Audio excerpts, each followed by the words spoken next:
ሰላም ጤና ይስጥልን አድማጭ ተመልካቾቻችን፣ ግንቦት 23 ላይ እንገኛለን። በነገው ዕለት ምርጫ ይደረጋል ተብሎ እየተጠበቀ ቢሆንም ዛሬ ምርጫ መጠናቀቁን የሚገልጹ ዝርዝር መረጃዎችን ይዣለሁ። እነዚህ መረጃዎች በዚህ ሰዓት ከምትሰሟቸው ምርጫ ነክ መረጃዎች መካከል ይገኙበታል። ሌሎች ምርጫ ነክ መረጃዎች አሉ። ዛሬ ምርጫ ተጠናቋል ከሚለው ባሻገር ዓለም አቀፍ ሚዲያዎች አሁንም የኢትዮጵያን ምርጫ በተመለከተ ዘገባዎችን እያወጡ ነው የሚገኙት። እንግዲህ እስካሁን ይጠበቁ ከነበሩ ትልልቆቹ ሚዲያዎች መካከል ሲኤንኤንም ዛሬ ሰፊ ዘገባና ሀተታ ይዞ ወጥቷል። ኢትዮጵያን በተመለከተ በአጭሩ ወደ እናንተ አደርሰዋለሁ። በኢትዮጵያን አየር ክልል ጥሶ ገብቷል የተባለ የአሰሳ ድሮን ተመቶ ወድቋል የሚል መረጃም ይዣለሁ። ይህንን በዝርዝር ወደ እናንተ አደርሳለሁ። እንደዚሁም በአየር ማረፊያ አቅራቢያ ጥቃት ተከፍቶ በፌዴራል ፖሊስ ካምፕ ላይ ጉዳት ደርሷል። ከዚህ ጋር በተያያዘ ለሰዓታት የቆየ ተኩስ ተደርጓል። ይህንንም በዝርዝር አደርሳችኋለሁ። በሌሎቹ አካባቢዎች እንደዚሁ ባሉ የግንባር ዝርዝር መረጃዎች በጎንደር በወሎ ቀጠና ዝርዝር መረጃዎችን ወደ እናንተ አደርሳለሁ። እየተከታተላችሁ አብራችሁ እንድትቆዩ ነው በአክብሮት የምጋብዛችሁ።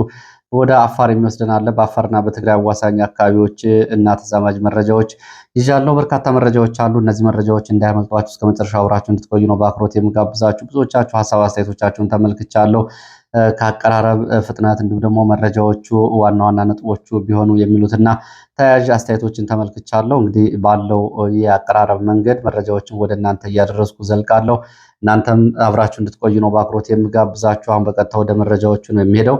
እንግዲህ ከመረጃዎች መካከል በትላንትናው ዕለት ትላንትና መሻሽ በጎንደር ዩኒቨርሲቲ በጎንደር ሆስፒታል የሕክምና ተማሪዎች ላይ ቦምብ ፍንዳታዎች ደርሰዋል። ይህንን በተመለከተ ጠዋት ዝርዝር መረጃ አድርሻችሁ ነበር። በቦምብ ፍንዳታ የተገደሉ ተማሪዎች ቁጥር 3 እንደሆነ ከሰዓት በኋላ የወጡ መረጃዎች ይገልጻሉ። ጠዋት በነበረው መረጃ 6 ተብሎ ቀርቦ ነበር። ይሄ የቁጥር ማስተካከያ እንዲደረግበት እጠይቃለሁ። ከዚህ ጋር በተያያዘ በጠዋቱ የመረጃ ጊዜ ቀርቦ የነበረው 6 የሚለው ከሰዓት በኋላ በተረጋገጡ መረጃዎች 3 ነው ተብሏል። የቁስለኞች ቁጥር ግን ወደ 28 ይደርሳል ብለዋል የሆስፒታል የመረጃ ምንጮች። ከነዚህ መካከል ከባድ የአካል ጉዳት ያለባቸው አሁንም ህይወታቸው አስጊ የሆነ እንዳለ የመረጃ ምንጮቹ ገልጸዋል። እንግዲህ ቁስለኞቹን ተዘዋውረው የተመለከቱ የመረጃ ምንጮች እንዳሉት በዚህ መንገድ ትላንትና ወዲያውኑ ህይወታቸው ካለፈው ባሻገር ዛሬ ወደ ሕክምና መጥተው ዛሬ ሕክምና ላይ ከነበሩ ተማሪዎች መካከል አንድ ተማሪ ህይወቱ አልፎ የአስክሬን ሽኝት ተደርጓል ብለዋል። በትላንትናው ዕለት በጎንደር ዩኒቨርሲቲ ጤና ሳይንስ ኮሌጅ ጤና ሳይንስ አምባ ግቢ ኳስ በመከታተል ላይ በነበሩ የሕክምና ተማሪዎች ላይ በተፈጸሙ የቦምብ ፍንዳታዎች እነዚህ አሳዛኝ ጉዳቶች ደርሰዋል። ይህ አሳዛኝ ድርጊት ሌላ ሊገልጸው የሚችለው አንድም ነገር የለው፣ ግልጽ የሆነ የሽብር ወንጀል ነው ተብሎ ሊገለጽ የሚችለው። ከዚህ ጋር በተያያዘ ማን እንደፈጸመው ጥቃቱን እስካሁን ድረስ የታወቀ እንዲሁም ደግሞ የወጣ መረጃ የለም። ዛሬም በጎንደር ዩኒቨርሲቲ ሕክምና ሳይንስ ኮሌጅ ግቢና ዙሪያው ጥብቅ ፍተሻ እንዲሁም ደግሞ በተማሪዎች መኝታ ክፍሎች የውስጥ ፍተሻ እየተደረገ እንደሆነ የተገለጸው። እንግዲህ ጥብቅ ጥበቃ በሚደረግበት በዚህ ግቢ ውስጥ ጥቃት እንዴት ተፈጸመ የሚለው የብዙ ሰው ጥያቄ ነው። ከዚህ ጋር በተያያዘ እስካሁን ድረስ ከጥቃቱ ጋር በተያያዘ በቁጥጥር ስር የዋለ ሰውም የለም። ከዚህ ጋር በተያያዘም በይፋ የተሰጠ መግለጫ የለም። እንግዲህ በአጠቃላይ በትምህርት ተቋማትና በተማሪዎች ላይ ያሁን በሕክምና ተማሪዎች ላይ ይሄ የቦምብ ጥቃት አሳዛኝ ድርጊት ነው። ሁሉም ሊያወግዘው የሚገባ እጅግ አስነዋሪ ጥቁር ሽብር ተብሎ ሊጻፍ የሚችል እንደሆነ ነው እንግዲህ ከዚህ ድምዳሜ መስጠት የሚቻለው። እጅግ አሳዛኝ ነው። በነገራችን ላይ በንጹሐን ላይ እንደዚህ አይነት ድርጊቶች ማን ፈጸመ የሚለውና እስካሁን ደግሞ የፈጸሙት አካላት አለመታወቅ ደግሞ ጉዳዩን የበለጠ አሳሳቢም እንዲሁም ደግሞ አሳዛኝ ያደርገዋል። ወደ ሌሎች መረጃዎች እቀጥላለሁ። በዚሁ በጎንደር ቀጠና በጎንደር ደንቢያና በላይ አርማጭሆ ወረዳዎች ውስጥ ፋኖ፣ መከላከያ፣ ሚሊሻና አድማ ብተና የውጊያ የደፈጣ ጥቃቶች መደረጋቸውን የወጡ መረጃዎች ያሳያሉ። በጎንደር አቅራቢያ ደንቢያ፣ ምዕራብ ደንቢያ ሳንኪሳ ተብሎ የሚጠራው አካባቢ የምርጫ ቁሳቁሶችን ጭነው ሲንቀሳቀሱ በነበሩ ወታደራዊ ተሽከርካሪዎች እና እጀባ ላይ በነበሩ የመከላከያ ሚሊሻና የአድማ ብተና አባላትና ኮንቮዮች ላይ የደፈጣ ጥቃትና የግንባር ውጊያ ተደርጓል። በጥቃቱ በሰው በንብረት እንዲሁም ደግሞ ወታደራዊ ኪሳራው በዝርዝር አልታወቀም። በተመሳሳይ ዜና እንደዚሁ በላይ አርማጭሆ በጎንደር ከተማ በቅርብ ርቀት በላይ አርማጭሆ ወረዳ በምትገኘው ሮቢት ከተማ ዛሬ ጠዋት የፋኖ አባላት ወደ ከተማው ዘልቆ መግባት ድንገተኛ ጥቃት መፈጸማቸው ይታወቃል። ከዚህ ጋር በተያያዘ በዚህ ኦፕሬሽን በርካታ የጦር መሳሪያ መማረካቸውን፣ በሚሊሻ አባላት ላይ ጉዳት መድረሱን፣ ተሽከርካሪዎች መቃጠላቸውን የመረጃ ምንጮች ጠቁመዋል። ፋኖች የፈለጉትን ወታደራዊ ግዳጅ ካጠናቀቁ በኋላ አካባቢውን ለቀው ወጥተዋል። አሁን ከተማውን ተመልሶ መከላከያ እና ሚሊሻ ይዟል የሚሉ መረጃዎች ወጥተዋል። ምርጫ ነክ መረጃዎችን አስከትላለሁ። እንግዲህ ለብዙዎቻችሁ አስገራሚ ሊሆን ይችላል። በዛሬው ዕለት ምርጫ ተጠናቋል የሚል መረጃ ነው ይዤ የመጣሁት። በአማራ ክልል በተለያዩ አካባቢዎች የምርጫ ኮረጆዎች ዛሬ እየተሞሉ አመሻሹን ደግሞ ምርጫ አስፈጻሚዎችና ሚሊሻዎች የጋራ ግብዣ እያደረጉ እንደሆነ ከተለያዩ አካባቢዎች የወጡ መረጃዎች ያሳያሉ። ከደቡብ ጎንደር አካባቢዎች ሰዴሙጃ ወረዳ፣ ወገዳ ስማዳ፣ እብናትን ጨምሮ በእነዚህ አካባቢዎች የምርጫ ኮረጆዎች ተሞልተው ተጠናቀው ምርጫ አስፈጻሚዎችና በአካባቢው ስምሪት ላይ ያሉ የሚሊሻ የመከላከያና ሌሎች የብልጽግና ባለስልጣናት የራት ግብዣ እየላይ እንደሆኑ መረጃዎች ጠቁመዋል። በተመሳሳይ በባህር ዳር ዙሪያ መራዊና ወደ አቸፈር አካባቢ በተመሳሳይ ምርጫ ኮረጆዎች ተሞልተው ተጠናቀዋል። በሰሜን ወሎ ግዳን ወረዳ አንጎት እንዲሁም ደግሞ ዋድላን ጨምሮ መቄት ወረዳዎችም የምርጫ ኮረጆዎች በገጠራማ አካባቢዎች ተጠናቀው ተሞልተው ጨርሰዋል። በምዕራብ ወሎ በተመሳሳይ መቅደላ፣ ተንታ፣ መካነ ሰላም፣ ለጋምቦ፣ ከለላ አካባቢዎች እንደዚሁ ከዋናው መንገድና ከከተሞች ውጭ ያሉ የምርጫ ጣቢያዎች የምርጫ ኮረጆቻቸውን ሞልተው ጨርሰዋል። ዛሬ ወደ ከተሞቹ የምርጫ ኮረጆቹ ተሞልተው ተመልሰዋል ተብሏል። ነገ በከተሞቹ የተወሰኑ አካባቢዎች ለሚዲያ ቀረጻ በሚሆን የምርጫ ፕሮግራም የሚል ይደረጋል፣ ጥብቅ ጥበቃ በሚደረግበት። ከዛ ውጭ ምርጫው ተጠናቋል። አንዳንድ አካባቢዎች ሚሊሻዎችና ወታደራዊ አዛዦች ምርጫውን በሰላም አስፈጽመናል በሚል በደስታ የራት ግብዣ ላይ መሆናቸውን እንግዲህ የመረጃ ምንጮቹ ገልጸዋል። ዛሬ የተከናወኑ የምርጫ ኮረጆዎች ወደ ዞንና ወደ ማዕከላት ዛሬ በሌሊት በወታደራዊ ተሽከርካሪዎች ታጅበው ኮረጆዎቹ እንዲመለሱ ትዕዛዝ የተሰጠባቸው አካባቢዎችም አሉ። ይህ በእንዲህ እንዳለ በራያ ቆቦ ቀጠና ደግሞ ራያ ቆቦ ከተማን ጨምሮ በሮቢት እንዲሁም ደግሞ ከሆርማት ጮቢበር ዋናውን መስመር ከቆቦ ወደ ወልዲያ ከቆቦ ወደ አለማጣ ባለው መስመር ምንም አይነት የተሽከርካሪ እንቅስቃሴ እንዳይኖር ዛሬ እገዳና ገደብ ተጥሏል። ይሄ እገዳና ገደብ የተጣለው በአካባቢው የሚንቀሳቀሰው የመከላከያ ኮማንድ ፖስት ነው ይህን ትዕዛዝ ያስተላለፈው። ቀደም ብሎ ፋኖ ከግንቦት 21 ቀን ጀምሮ በአማራ ክልል በተለያዩ አካባቢዎች ለ5 ቀናት የሚቆይ የእንቅስቃሴ ገደብ መጣሉ ይታወቃል። ዛሬ ደግሞ ራሱ ብልጽግና በተለያዩ አካባቢዎችና ከተሞች የሌሊት እና የቀን የትራንስፖርት የተሽከርካሪዎች አጠቃላይ እንቅስቃሴ ገደብ እንደጣለና የሰዓት እላፊ ገደቦች እንደተጣሉ መረጃዎች እያሳያሉ። ይህ ከምርጫዎች መረጃዎቻችን መካከል ይበንድ እንዳለ በዓለም ላይ የሚገኙ ትልልቅ ሚዲያዎችም ስለ ምርጫው እየዘገቡ ነው ቀጥለዋል። ሰኔ 1 2026 ወይም ደግሞ ሰኔ 24 2018 ይደረጋል የተባለውን ምርጫ በተመለከተ ሰፊ ዘገባ ሽፋን እየሰጡ ነው የሚገኙት ዓለም አቀፍ ሚዲያዎች። እነዚህ ዓለም አቀፍ ትልልቅ እና ግዙፍ የመገናኛ አውታሮች በኢትዮጵያ ያለውን አጠቃላይ የፖለቲካ ቀውስ፣ ግጭት፣ ጦርነት፣ መፈናቀል እንዲሁም ደግሞ የኑሮ ውድነትና ተዛማጅ ፖለቲካዊ፣ ኢኮኖሚያዊ፣ ማህበራዊ ጉዳዮችን በስፋት እየጻፉ ይገኛሉ። ከዚህ ጋር በተያያዘ አብይ አህመድን ማዕከል ያደረጉ የፖለቲካ ትንታኔዎችን እየሰጡ ነው የሚገኙት ሚዲያዎቹ። በተለያዩ ሀሳቦችና አስተያየቶችን በፊት ገጾቻቸው ይዘው ወጥተዋል። አልጀዚራ፣ ዘ ኢኮኖሚስት፣ ቢቢሲ ባወጧቸው ዘገባዎች ላይ አብይ አህመድ በኢትዮጵያ ውስጥ ካለው ቀውስና ጦርነት ጋር በተያያዘ የህዝብን ድምፅ ለምርጫ በሚል እያደረገው ያለው አጠቃላይ ሂደት ምርጫው ላይ የቀድሞ የታወቀ ውጤት ነው በሚል ድምዳሜ ሰጥተዋል። እስካሁን ድረስ በኢትዮጵያ ምርጫ ጉዳይ ላይ ከ21 በላይ ዓለም አቀፍ ሚዲያዎች ዘገባዎችን ሰርተዋል። ዛሬ ደግሞ ይጠበቅ የነበረው ሲኤንኤን የሚከተለውን ዘገባ ይዞ ወጥቷል። ሲኤንኤን እንደ ሌሎቹ ሚዲያዎች በኢትዮጵያ ውስጥ ያለውን አጠቃላይ ሁኔታ እና ገጽታ በሚመለከት በሚከተለው መልኩ የኢትዮጵያን ሁኔታ በአጭሩ ገልጾታል። እንደ ሲኤንኤን ዘገባ በአሁኑ ወቅት በኢትዮጵያ በሁለት ተቃራኒ ገጽታዎች ውስጥ በኢትዮጵያ ሁለት አይነት ገጽታዎች ይታያሉ። ኢትዮጵያ የሁለት ገጽታዎች ማሳያ አድርጎ ገልጿታል። አንደኛው የኢትዮጵያ ገጽታ የአዳዲስ ሰማይ ጠቀስ ህንፃዎች፣ ዘመናዊ መንገዶች፣ ፓርኮች፣ አዲስ የተመሰረቱ የሰነዶች መለዋወጫ ገበያ ወይም ደግሞ ስቶክ ማርኬት የሚታይባቸው በሶሻል ሚዲያ እድገት የሚተዋወቅበትና የበለጸገች አዲስ አበባ ናት ብሏል። ሌላው አንደኛው ገጽታዋ።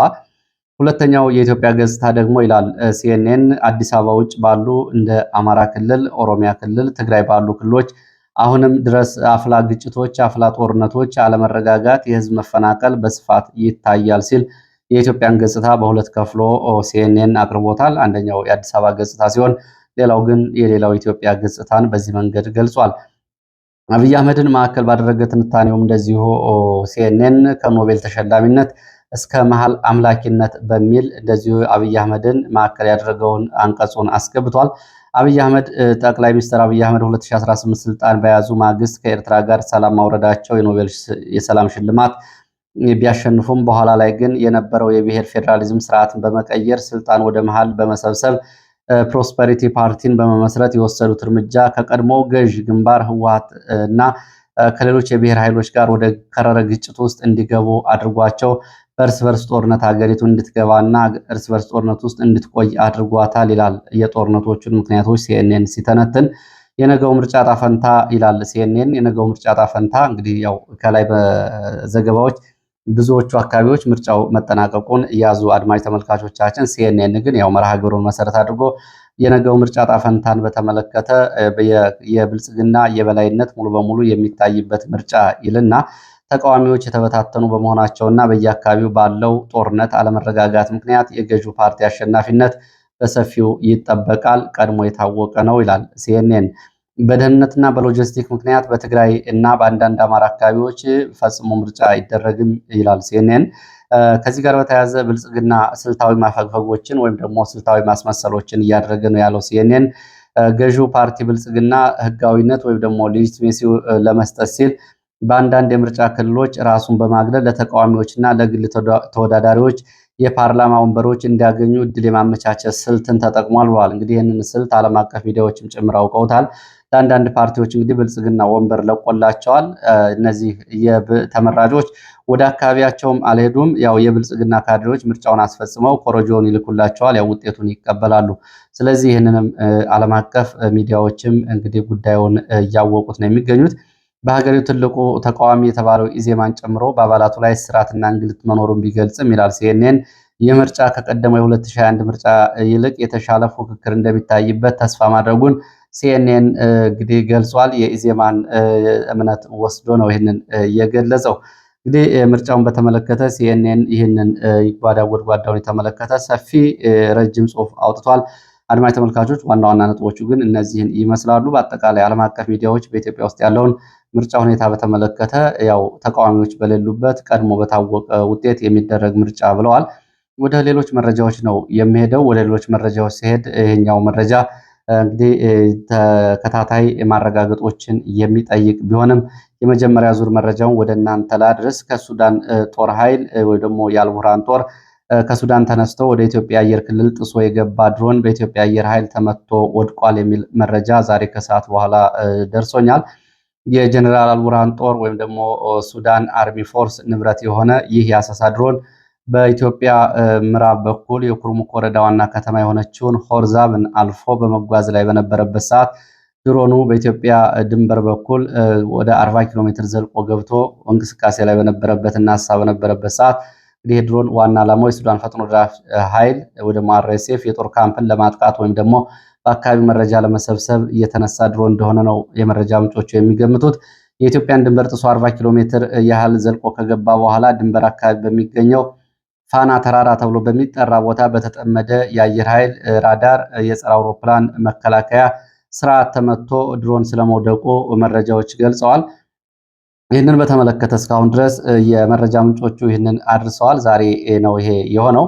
ይህንን በተመለከተ እስካሁን ከኢትዮጵያ በኩል ሆነ በሱዳን የጦር ኃይል በኩል በይፋ የተሰጠ መግለጫ የለም። እስካሁን ይሄ ይፋዊ መግለጫና ይፋዊ አካላት ማረጋገጫ ያልሰጡበት በሁለቱ ሀገራት ዲፕሎማሲያዊ ወታደራዊ ግንኙነት ላይ እንግዲህ ምን አይነት አንድምታ ሊኖረው እንደሚችል ወደፊት አብረን የምናየው ይሆናል። ተጨማሪ መረጃዎችን ግን በዚህ ጉዳይ ላይ እየተከታተልኩ ወደ እናንተ አቅርባለሁ። ከአሁን በፊት ባለፈው ሚያዝያ 21 ቀን ሁርሙክ ከተማ ላይ የአልቡርሃን ድሮኖች በፈጸሙት ጥቃት በንጹሃን በፌዴራል ፖሊስ ካምፕ ላይ ጉዳት መድረሱ ይታወቃል። ከዛ በኋላ እንደዚሁ በሱዳን በኩል ከቀረቡ ክሶች መካከል ከኢትዮጵያ ምናልባት ከባህር ዳር ሳይነሱ አይቀሩም የተባሉ የድሮኖች በካርቱም የአየር ማረፊያንና ወታደራዊ ሎጂስቲክን ደብድበዋል። እንዲሁም ደግሞ በተመሳሳይ በብሉ ናይል ደማዚን የስኳር ፋብሪካ አቅራቢያና የአራተኛ ክፍለ ጦር ወታደራዊ ማዘዣዎችም ተደብድበዋል። ከዚህ ጋር በተያያዘ በትላንትናው ዕለት እንደዚሁ የሱዳን ጦር ባላህ ፍቃድና ባላህ ድጋፍ አንድ የአርኤስኤፍን አውሮፕላን መተን ጥለናል ማለቱ ይታወቃል። የአውሮፕላን ከቴክኒክ ማሻሻያዎቹና እንዲሁም ደግሞ ከጥገና መሳሪያዎቹ አንጻር በኢትዮጵያ የአየር ኃይል ጥገናና እንዲሁም ደግሞ ማሻሻያ ሳይደረግለት አይቀርም የሚሉ መረጃዎች ከወደቀው ድሮን ላይ መውጣታቸውና በዝርዝር ዘገባዎቹ መቅረባቸው ይታወሳል።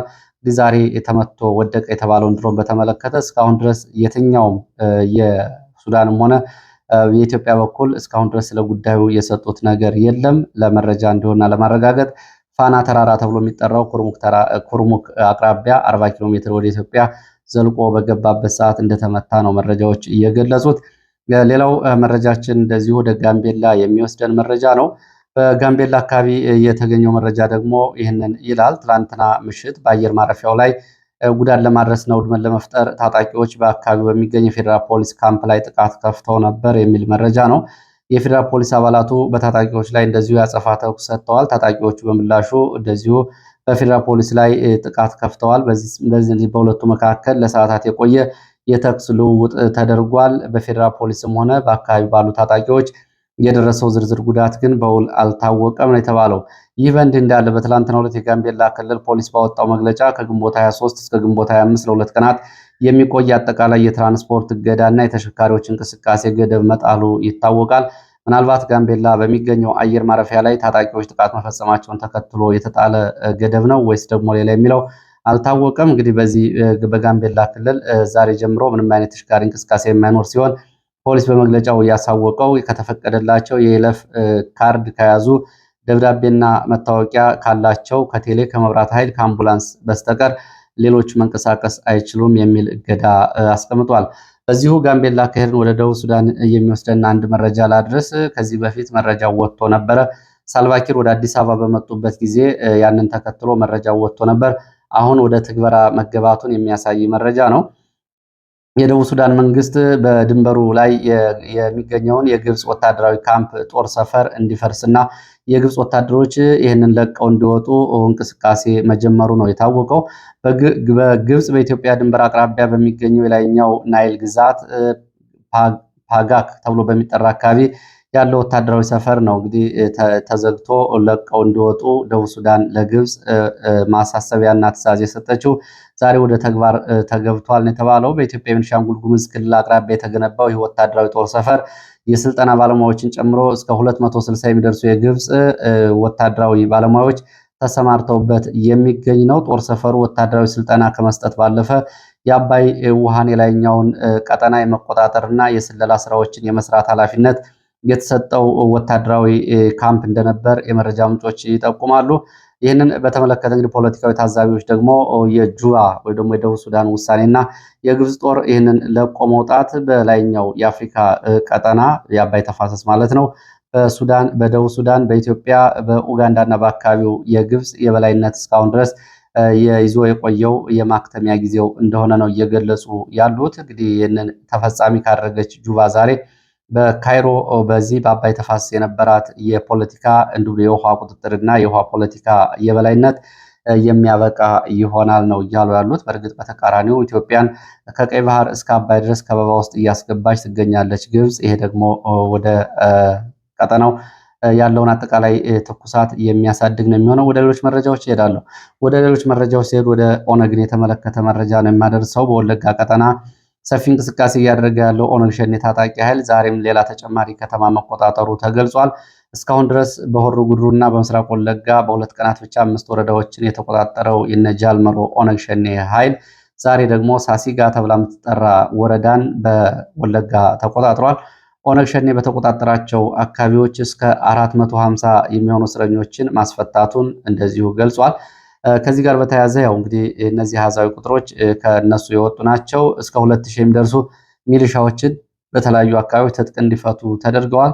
ትጥቅ እንዲፈቱ የተደረጉ ሚሊሻዎች የምርጫ ኮረጆዎች የተቀመጡባቸውን እንዳሳዩና ጥቆማ እንዲሰጡ በተደረገ መሰረት በርካታ የምርጫ ኮረጆዎችም እንደዚሁ በኦነግ ሸኔ ተይዘዋል። ከዚህ ጋር በተያያዘ በእነዚህ ወረዳዎች የነበሩ የምርጫ ኮረጆዎች በሚሊሻዎች ጥቆማ ወደ ኦነግ ሸኔ እጅ ገብተዋል።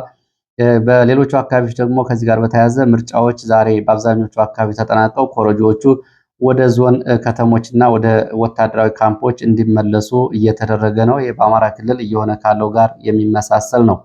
ወደ መረጃዎቹ ቀጥላለሁ። በወሎ ቀጠና ያገኘኋቸውን መረጃዎች ያስከትላለሁ። በወሎ ቀጠና በምዕራብ ወሎ ደገርና ልጓም አካባቢዎች ውጊያ መደረጉ ታውቋል። ደቡብ ወሎ ዞን ደገርና ልጓማ ከተሞች በዙሪያው እንዲሁም ደግሞ በከለላ ወረዳ በሚገኙ የተለያዩ አካባቢዎች በፋኖ በመከላከያ በሚሊሻ በአድማ ብተና መካከል ተከታታይ ውጊያ ተደርጓል። የሌሊትና የቀን ውጊያ ፋኖ በሌሊት በከፈተው የሌሊት ኦፕሬሽን መከላከያ ወደፊት ለመግፋት ያደረገውን ሙከራ ማክሸፉን መረጃዎች ገልጸዋል። ግንቦት 22 ለግንቦት 23 ሌሊት ባሳለፍነው ሌሊት በተደረገ በዚህ ውጊያ መከላከያ ባለ 82 ባለ 120 የሚባሉ ሞርተሮችን በመጠቀም እንዲሁም ደግሞ በዙ 23 የጸረ አውሮፕላን መሳሪያዎች የታገዘ ድብደባ ቢያደርግም ፋኖ በሰጠው ያጸፋ ምላሽ ወደኋላ ስለመመለሱ ነው መረጃዎቹ የሚገልጹት። በተጨማሪ በከለላ ወረዳ ዙሪያ በተካሄደ የተቀናጀ ውጊያ በርካታ የመከላከያ የሚሊሻ የአድማ ብተና አባላት መያዛቸውና መቁሰላቸውንም መረጃዎች ገልጸዋል። የቆሰሉና እንደዚሁ ደግሞ የሞቱ በአምቡላንስ ወደ ደሴ ሆስፒታሎች ስለመጓጓዛቸው የአካባቢው የመረጃ ምንጮች ገልጸዋል። እንግዲህ በሌላ መረጃ ዛሬ እንደዚሁ በማለዳ ጀምሮ በደብረ ብርሃን እስከ ጣርማበር ባሉ አካባቢዎችም ለሰዓታት የቆየ ውጊያዎች፣ የደፈጣ ጥቃቶች መፈጸማቸው ይታወቃል። የሪፐብሊካን ጋርድ የአየር ወለድ ኮማንዶን ጨምሮ በዚህ ቀጠና እግረኛ ሰራዊት ጋር ውጊያ ተደርጓል። በውጊያውም ፋኖ የኮማንዶ ትጥቆች የሚባሉ ክላሽንኮፎችና ዘመናዊ መሳሪያዎች በእጁ እንደገቡ አሳውቋል። ከሰዓት በኋላ በአካባቢ ያለው ውጊያ መቆሙን ነው መረጃዎች እየገለጹት። ወደ አፋር የሚወስደን መረጃ አስከትላለው። በአፋር የአፋር ወጣቶች በህወሓት ታጣቂዎች መገደላቸው ታውቋል። ይህንን ተከትሎ በአካባቢው ቁጣ ተቀስቅሷል። በአፋር ብሔራዊ ክልላዊ መንግስት ዞን 2 ተብሎ በሚጠራው መጋሌ ወረዳ በሄዳና አራዶም ተብሎ በሚጠሩ ቀበሌዎች 2 የአፋር ወጣቶች በህወሓት ታጣቂዎች ተገድለዋል። በዚህ ምክንያት በአካባቢ ማህበረሰብ ከፍተኛ ቁጣ ተነስቷል። ህዝቡም ወደ ቁጣ ገብቷል። ግጭት ሊቀሰቀስ ይችላል በሚል በአካባቢው እንደዚሁ ውጥረት ነግሷል። ቶንሳ ተብሎ በሚጠራው ቀበሌ የአፋር ነዋሪዎች ግጭት በመስጋት አንዳንዶቹ አካባቢውን ለቀው እየወጡ እንደሆነ ነው መረጃዎች የሚያሳዩት። በዚህ ቀጠና ወጣቶችን የገደላቸው አርሚ 24 እንደሆነ የመረጃ ምንጮቹ ይህንን አረጋግጠዋል። በዚህ ሰዓት ከተለያዩ አካባቢዎች ማሰባሰብ ወደ እናንተ ያቀረብኳቸው መረጃዎች እነዚህን ይመስላሉ። ስለተከታተላችሁ በእጅጉ አመሰግናለሁ። በሌላ ተመሳሳይ መርሃ ግብር እስከምንገናኝ መልካም ጊዜ